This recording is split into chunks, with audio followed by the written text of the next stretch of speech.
G'day Australia, I'm Chris Hogan, founder and CEO of MeMedia. This week we want to take a break from our usual topics and get into what's happening in the online marketing arena. Let's get started. Firstly, Twitter and what's happening with a potential takeover. It's no secret that Twitter has struggled with revenue and growth over the past few years. Even the introduction of ads has not really helped, as it's far too easy to skip past them in the platform. Monetization has been a struggle, and now there's a lot of talk about a takeover in the pipeline. Salesforce, Microsoft and Disney have all expressed interest in buying Twitter, but none of them want Twitter more than Google. And why is that? Well, Google hasn't really had much of a success with their own social platform being Google+. I think we even called it the living dead in one of our previous videos.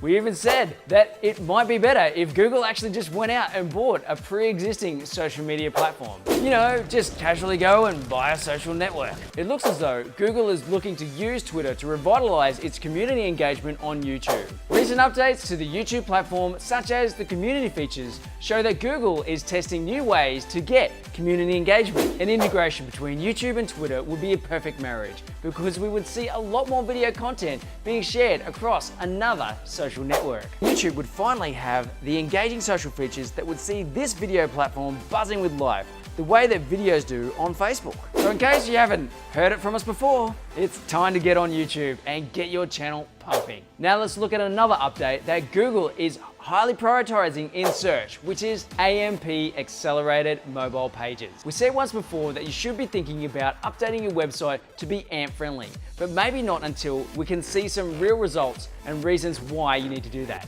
Well, guess what? In the last 2 weeks, they've been appearing for all sorts of search results and always right at the top. So it's time to start taking this seriously.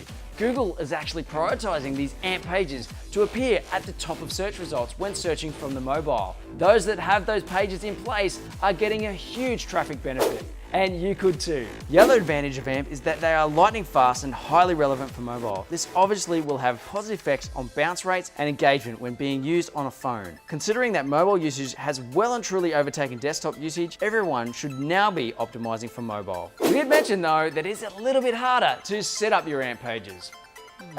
Simple platforms like WordPress have a few plugins for AMP, but they are far from foolproof. It does really require the help of a developer at this early stage, especially if you're wanting to do AMP on a large website or e-commerce store. And before we wrap up today's Get Fact Up, we wanted to touch on Facebook's new feature, Facebook at Work. I'm going to put you up on the AC run. How you going with that report? I'm working. Fancy clothes.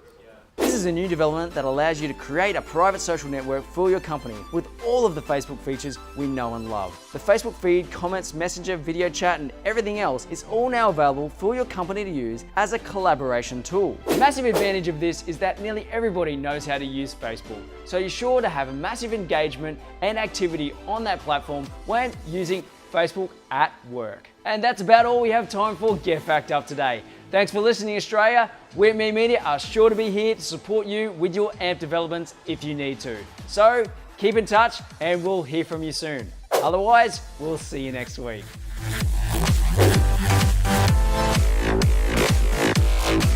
Show that the community features. It's the other way around. So the community. Okay.